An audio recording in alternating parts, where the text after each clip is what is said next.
حوالے سے کوئی بات سننے کو ملے قرآن و حدیث کے حوالے سے تو آج کل دو طرح کے لوگ ہیں. کچھ لوگ وہ ہیں جو کہہ دیتے ہیں یہ سب مولوی مولانا لوگوں کا جھگڑا ہے, ہم اس سب چکر میں نہیں پڑتے ہیں جی. کچھ لوگ یہ کہہ کے اگنور کرتے ہیں نا, اور کچھ لوگ وہ ہوتے ہیں کہ جو دھیان سے سنتے ہیں کہ ہمارے عالم نے ہمیں کیا سمجھایا ہے اور محبت کے ساتھ سنتے ہیں. سرکار نے فرمایا او محبن, یا محبت کرنے والے بنو اور عالم کی بات کو دھیان سے سننے والے بنو. ولا تکن الخامس, پانچواں مت بننا, اسی چار کیٹیگری میں سے کسی ایک میں ہو کر کے رہو. یا تو عالم بنو یا طالب علم بنو. طالب علم نہیں بن سکتے تو سننے والا بنو. سننے والا بھی نہیں بن سکتے, باقاعدہ ٹائم نہیں دے سکتے, فرصت نہیں ہے تو محب بنو, محبت کرنے والا بنو. پانچواں مت بننا ورنہ برباد ہو جاؤ. آج ہمارا حال یہی ہے کہ ہماری عوام ان چاروں میں نظر نہیں آتی. نہ عالم بننے کی بن سکے, نہ عالم بننے کی کوشش ہوئی, طالب علم بھی نہیں بن سکے, اور دھیان سے سننے والے بھی. آج کل جلسوں کا حال کیا ہے, نعت خواں کوئی آیا اور جاج ہار کے ٹائپ کا نعت خواں آیا, اس کو لوگ سنیں گے, اور جیسے ہی وہ بند ہوا تقریر کا وقت آیا لوگ چل گئے. دھیان سے سننے والے لوگ نہیں. منورنجن اور انٹرٹینمنٹ کے لیے لوگ جلسوں میں آ رہے ہیں, اور جلسوں کو بھی لوگوں نے بالکل سرکس بنا کر کے رکھ دیا. پیسے جتنے خرچ ہوتے ہیں جلسوں میں, لاکھ لاکھ, 1.5 لاکھ, 2 لاکھ روپے جلسوں میں خرچ ہوتا ہے, اور حاصل کیا ہوتا ہے؟ صبح میں ہوتا ہے کہ بہت مزہ آیا, وہ جو اتنا بڑا اناؤنسر آیا تھا نا, مزہ آیا. وہ کیا ہنسا ہنسا کے تقریر کر رہے تھے, مزہ آیا. اس کے سبب کیا ہوتا ہے؟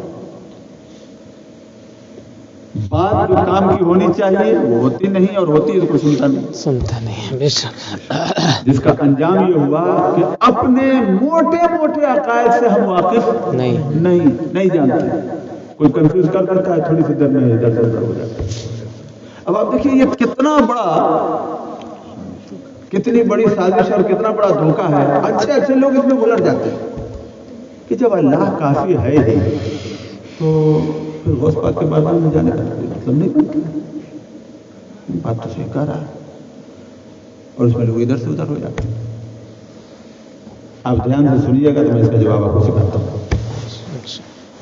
ایک بات بتائیے, قرآن آج اترا ہے یا 1400 سال پہلے اترا ہے؟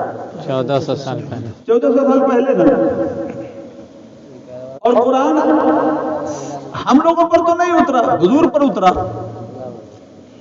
تو قرآن کو سب سے بڑھیا سے حضور نے سمجھا یا آج کے لوگ سمجھتے ہیں؟ حضور نے. کیا بات ہے. اور جن کو حضور نے سمجھایا انہوں نے سمجھا بڑھیا سے یا آج کے لوگ سمجھتے ہیں؟ جنہیں حضور نے سمجھایا وہ سمجھتے ہیں. اور پھر قرآن میں جب ایک بات آ گئی تو اسی کے خلاف دوسری بات قرآن میں تو نہیں آنی چاہیے. اللہ تبارک و تعالیٰ نے اپنے کافی ہونے کا بیان ایک جگہ نہیں انیک جگہ فرمایا.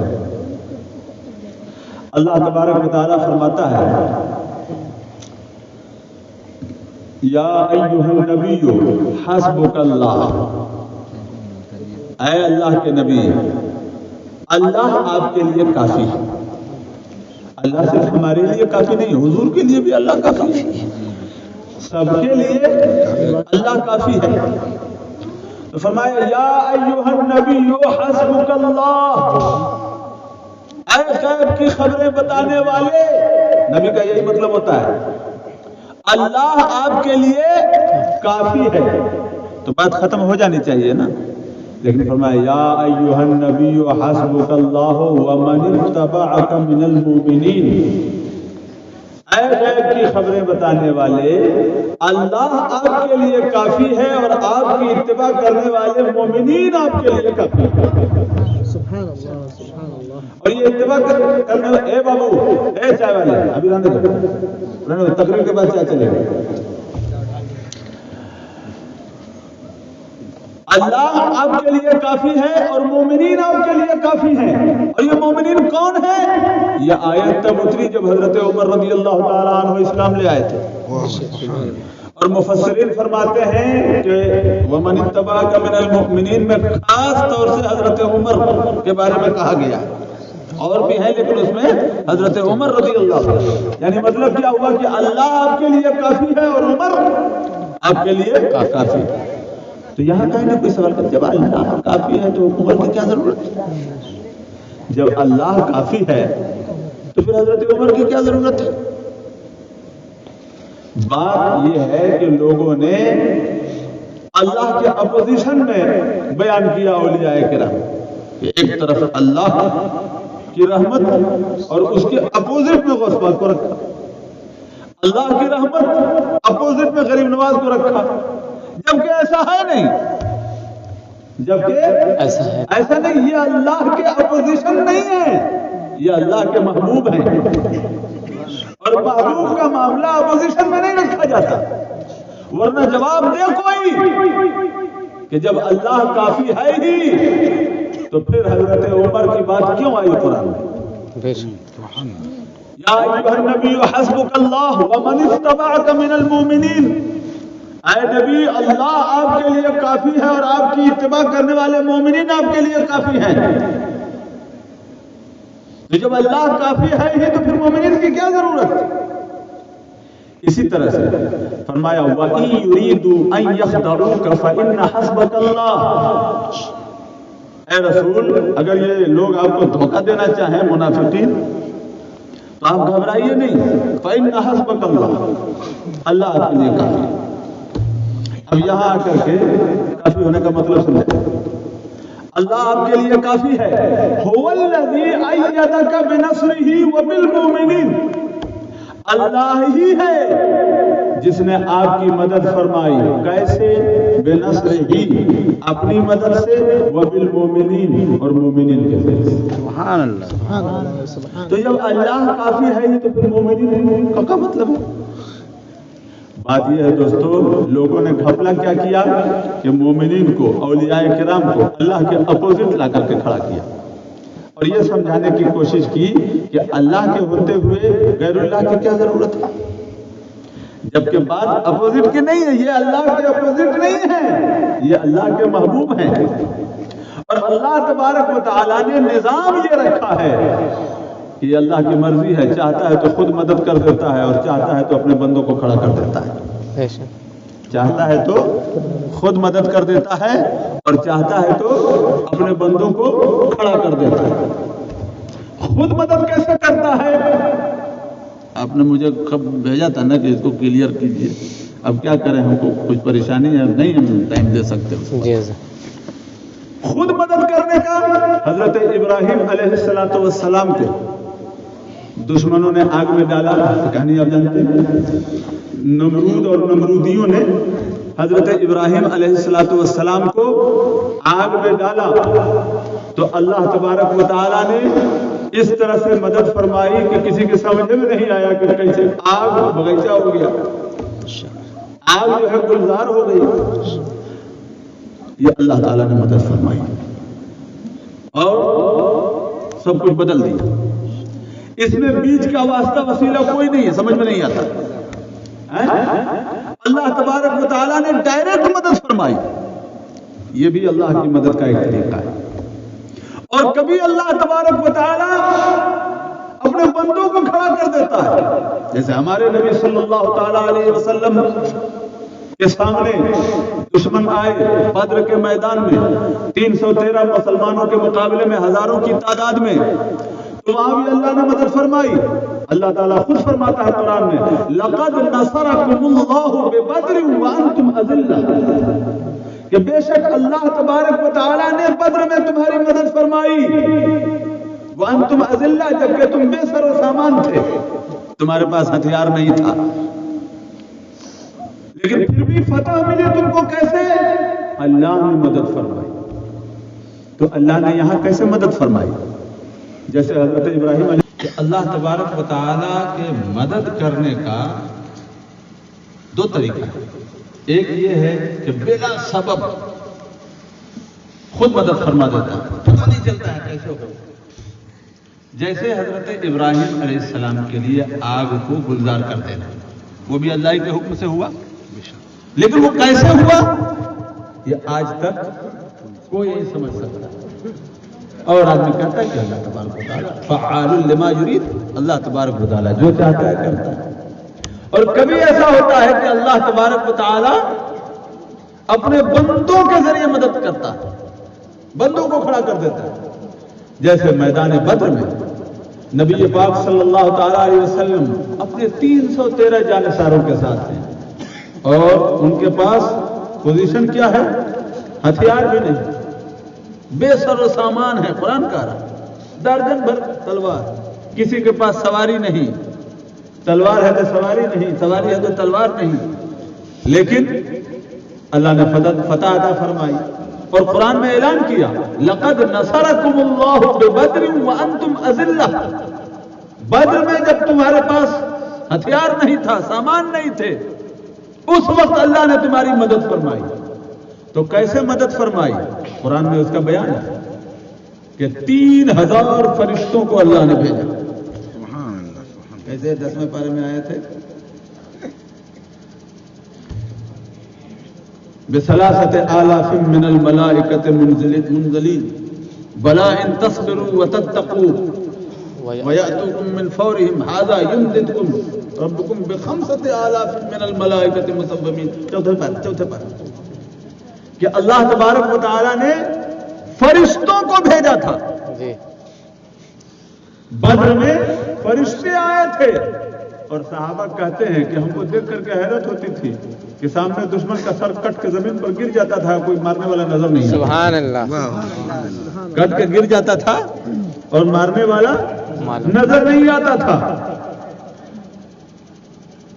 ظفر بنارسی بڑے مشہور شاعر گزرے ہیں، انہوں نے ایک شعر کہا اسلام کی بقا کے لیے جنگ بدر میں لائے تھے جبرائیل بھی لشکر زمین پر. تو اب آپ دیکھیں، حالانکہ یہاں بھی اگر اللہ چاہتا تو فرشتوں کی بھی کوئی ضرورت نہیں تھی. ایک حکم سے جس پروردگار نے آگ کو گلزار کر دیا، وہ پروردگار چاہتا تو وہ سارے کے سارے بغیر کسی سبب کے اپنے آپ مر جاتے. جو بدر میں دشمن آئے تھے وہ سارے کے سارے وہیں دفن ہو جاتے، زمین انہیں نگل جاتی. لیکن یہاں اللہ تبارک و تعالیٰ نے نظام کیا رکھا؟ فرشتوں کو بھیجا. اور قرآن فرماتا ہے اذ یوحی ربک الی الملائکۃ انی معکم فثبتوا الذین آمنوا. یاد کرو جب کہ اللہ تبارک و تعالیٰ فرشتوں کو فرما رہا تھا انی معکم، کہ میں تمہارے ساتھ ہوں، فثبتوا الذین آمنوا، ایمان والوں کا حوصلہ بڑھاؤ، ایمان والوں کو ثابت قدم رکھو. سألقی فی قلوب الذین کفروا الرعب، کہ ہم ان قریب دشمنوں کے دل میں رعب ڈال دیں گے. تو بولو دوستو، جس پروردگار نے حضرت ابراہیم علیہ السلام کی مدد فرمائی، اسی پروردگار نے بدر میں مسلمانوں کی اور نبی پاک صلی اللہ تعالی علیہ وسلم کی مدد فرمائی. لیکن نظام دو طرح کا ہے. اللہ تعالیٰ نے نظام یہ رکھا کہ مدد کا دو انداز رکھا. چاہا تو خود مدد کر دیا کہ آگ کو گلزار کر دیا، اور چاہا تو فرشتوں کو بھیج دیا. سبحان اللہ. سبحان اللہ. بھیج دیا. اب سوچ کر کے دیکھیے نا، نبی پاک صلی اللہ تعالی علیہ وسلم بدر کے میدان میں آئے تو آنے سے پہلے صحابہ سے مشورہ کیا نا. جی، صحابہ سے مشورہ فرمایا. تو مہاجرین نے عرض کیا کہ یا رسول اللہ، اگرچہ ہم بے سر و سامان ہیں لیکن ہم یہ نہیں دیکھیں گے کہ اس کا انجام کیا ہوگا، بلکہ ہم صرف یہ دیکھیں گے کہ آپ چاہتے کیا ہیں. سبحان اللہ. ہم صرف یہ دیکھیں گے کہ آپ چاہتے کیا ہیں. حضور خاموش رہے.